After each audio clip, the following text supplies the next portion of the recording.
to commemorate its involvement in the MotoGP World Championship with the Movistar Yamaha team and riders Valentino Rossi and Jorge Lorenzo, Leong Yamaha Malaysia has released the 2016 Yamaha Y15ZR MotoGP Edition at RM8, 634.76. Dubbed the King of the Streets, the Y15ZR is a supercub that carries a single-cylinder fuel-injected engine.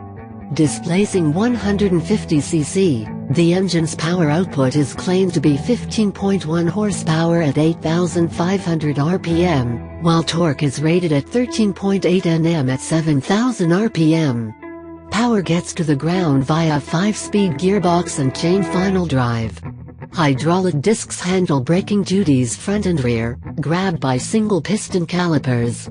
A telescopic fork holds up the front end, and a preload adjustable monoshock keeps the rear end upright. Aside from the MotoGP Edition, the 2016 Yamaha Y15ZR also comes in 3 other color options: gray, which was released recently, as well as red and blue.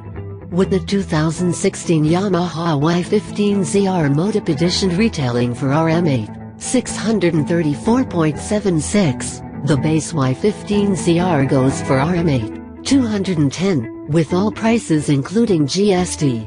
The Y15ZR's closest rival is the Honda RS150R, which retails from a base price of RM8, 213.94, including GST.